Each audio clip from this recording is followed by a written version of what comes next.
Hey, welcome to my channel. My name is Ken, and I'm on a journey to lose as much weight as I possibly can so I can become a fat guy no more. Well, I just got out of my doctor's appointment for my 6th month update since I started taking Mounjaro.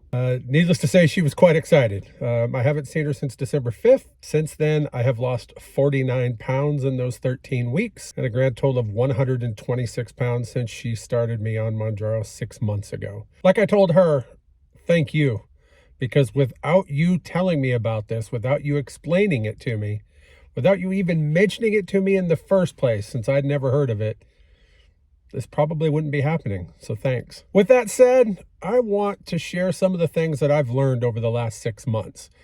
I've got a top 10 list and maybe a few bonuses to throw in along the way. But first, I want to head into downtown Oklahoma City and go exploring a little bit. It's an absolutely beautiful day. Might be getting a little too warm for March, but it's absolutely beautiful. So I'm going to go down there and check some stuff out, and I'll share with you the things I've learned on my 6 months of Mounjaro. But first, let's have something for breakfast. Bonus, what I've learned. Make sure you get all your protein in, even if it means having a shake. So that's what I'm going to do right now. All right, let's go.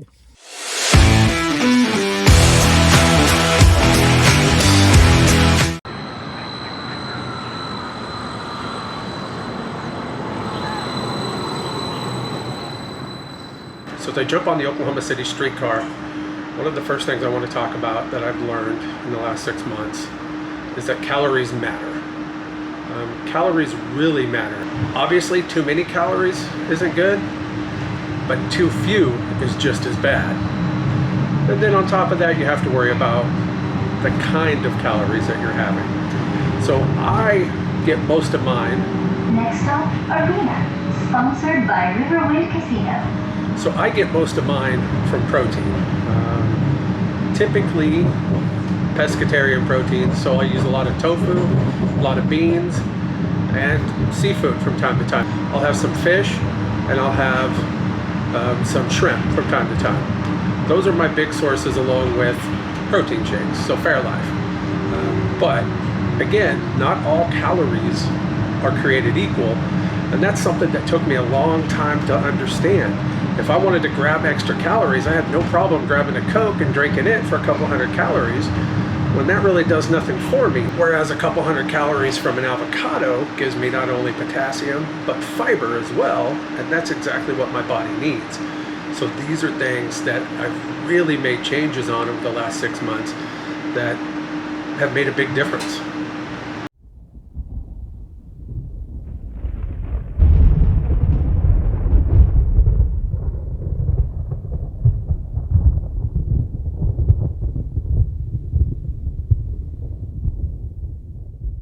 Another thing that it didn't take me long to learn was that the side effects are worth it. Absolutely worth it. I know there might be a few days where things are rough, but they've always been worth it. For me at least. Now, I can't speak to everybody. But again, these are things that I have personally learned. And I've learned that even if the day after a shot, like a couple weeks ago when I went back up to 10 milligrams, that next day was brutal. Brutal. I was hardly ever out of bed. But then the very next day I felt great. So it was worth it, absolutely worth it. So the third thing that I've learned in the last 6 months is to join Facebook groups or a Discord. Honestly, it's been a lifesaver at times, knowing that there are people out there that are going through the same thing that I am. They've really helped out, honestly. And I know that some of y'all will be watching this, and so when you do, just know I'm talking about you, so thank you so much. It would take forever to list names, but yeah. Let me also add a caveat to that be careful of some of the groups you're in. Some of them are absolutely toxic, so you don't need that. And I'll admit, I was in one, and I left it, and it helped me mentally so much. So, but being around people that are going through the same things that you are is a tremendous help. So join Facebook groups and Discords if you can. I'll link a couple in the description down below.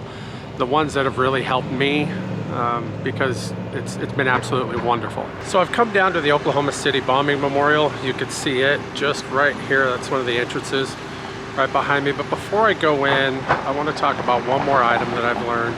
And that is number 4, I think it is. And that is to take pictures. Pictures, video, whatever. In the early days of my journey, that was something I didn't do. I really wished I had taken more photos. I mean, just being able to see in photos how far you've come when you have slow weeks has been tremendous help for me. So what I've been doing, instead of having the photos to look back, and I've got a few, but not a lot, is I've been keeping clothes that I used to wear.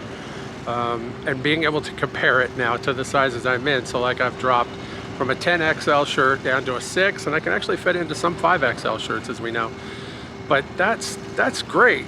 But seeing it, being able to actually see a photo, to have them side by side to compare, is spectacular. So take those measurements, take those photos, and make sure that you're tracking that also as you go along. And that's something I've learned, unfortunately. A little too late for me since I'm quite a ways into my journey. The last time I walked around the Oklahoma City Bombing Memorial was in late August of 2001. It was surreal to me then, and it still is. It's just unimaginable what happened here, honestly.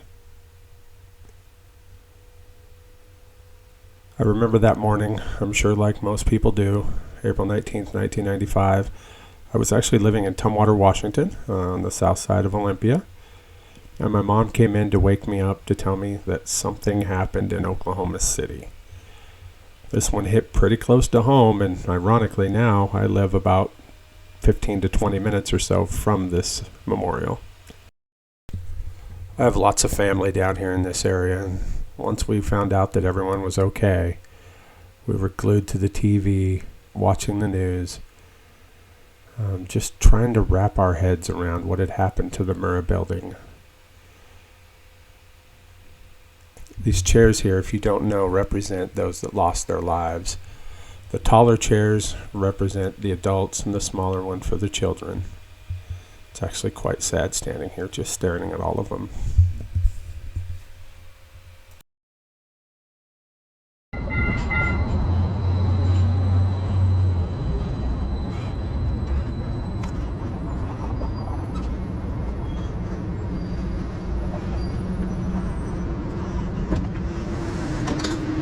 So my stop here at Bricktown Ballpark is to remind myself that, you know, I could do more things than I used to be able to do. No matter what my head tells me, I can actually do a lot more things. You know, my brain tells me I'm still 600 pounds.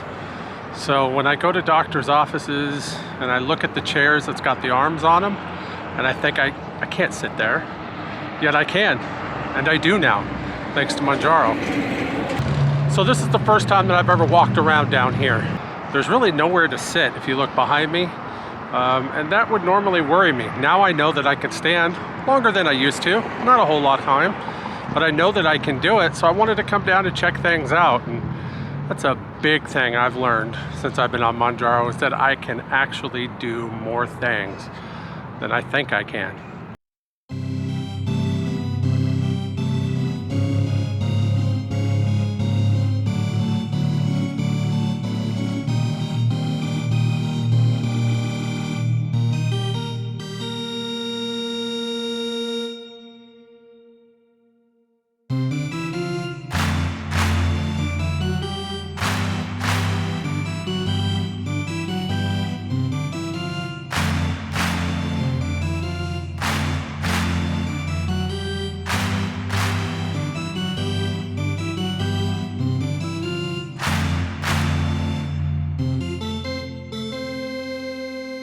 So while I wait for the streetcar here at the ballpark, I'm sure I'll go into this more in another video on how I've been doing it. But the higher I've gone in dose, the more I've realized that I don't need it every single week. And I've been able to go 2 weeks, sometimes 16 days between shots. You know, I'm kind of curious if maybe once I get up to 12.5, if I could even go higher than that. We'll have to see. But that's a big thing that I've learned, is that I don't have to be reliant upon that shot every single week. Another thing I've learned is how it takes a while to retrain my brain. From things like going to the doctor's office and seeing the chairs with the arms on them and thinking, there's no way I can sit there. And yet I can now. I always panic about it. Like going for a ride in somebody else's car and being worried if the seatbelt's gonna fit. I've not had problems since I've lost this weight, but I keep worrying about these things. I don't care what it is. I'm always worried about it, and I know that it's taken a while to reprogram this thing, but it's something I've learned, and so now I don't intentionally concern myself, just maybe in the heat of the moment. You know, it's taken a while to learn how to look at foods differently. I was literally one who would live to eat, and now I eat to live. I plan my meals in a completely different way than I would have ever before. Well, first off, I'm planning meals. I never did that before. It was always just grab whatever, whenever, right? But now I plan it based around the nutrients and stuff that I need, be that the protein, the fiber, the potassium, and trying to avoid a lot of sodium. I mean, those are the things that are important now. And so I look at each meal in a completely different way, and I'll actually think, is that worth the bang for my buck? Because if it's not gonna do anything for me, do I really need it? When it comes to clothes, I still find myself grabbing the big size. I often wear 9, 10X t-shirts now, even though I know I can comfortably fit into a 6X. This one right here is a 6X t-shirt. I'm comfortable in it, out in public no less, sitting across the street from an IHOP, no kidding. However, I find myself grabbing the larger shirts, and I don't know why. It's just that thing. My brain for so long has told me, oh, you gotta have a 9 or 10X to be comfortable. It's not that way anymore. So like I said, it's something I'm learning, but it's taking time to retrain my brain. And since I'm still waiting for the streetcar, it's been a while, let me throw another one out here. Another thing that I've learned is to enjoy life and food. That's kind of important. You can't have bland stuff all the time.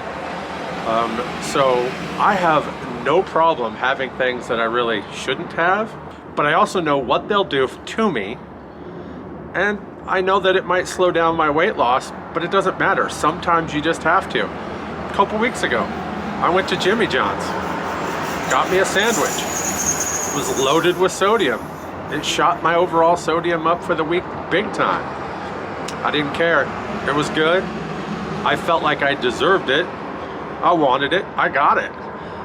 That's how you gotta live, and that's what I've learned all along. And I've overall learned that as long as I'm doing what I'm supposed to 95 to 99% of the time, I can have moments like that and pretty much get away with it, to be truthful. The one caveat to that I will add here though is Taco Bell. Haven't got myself to go to Taco Bell yet. It's been about 26 and a half weeks as of the recording of this video, because I know they are my kryptonite, and I just don't want to take that chance yet. The day's coming, I understand that. I'll go back, but until then I'm going to keep doing what I know I need to, so that won't hurt me as bad when I actually do. So another thing I learned is to enjoy the mental freedom from food, that food noise that everybody talks about. Not having that constant voice in your head that says, eat it, eat it, eat it now. That being gone has been amazing. Actually, I have days, much like today, where I'm like, holy cow, it's already late in the day and all I've had is a single protein shake, and that's not good. But it's great not having that voice there constantly telling you to eat. Now, don't get me wrong.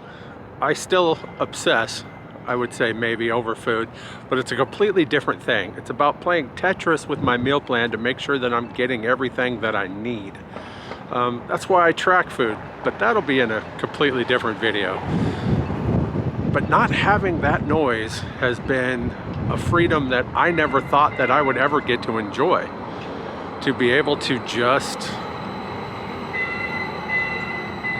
go about my day normally. I absolutely love it, And it's something that has took me a while to learn to enjoy, because I was one of those that was set. Hey, it's noon, you have to eat. Oh my gosh, it's 3 or 4, you better have something. Okay, dinner time, 6, 7 o'clock. Instead of eating when you needed to eat, I would just eat when I was told I was supposed to eat. And that's not right either. So I'm glad that's gone, and I actually have the freedom from that nagging voice in my head. And I've learned to love it.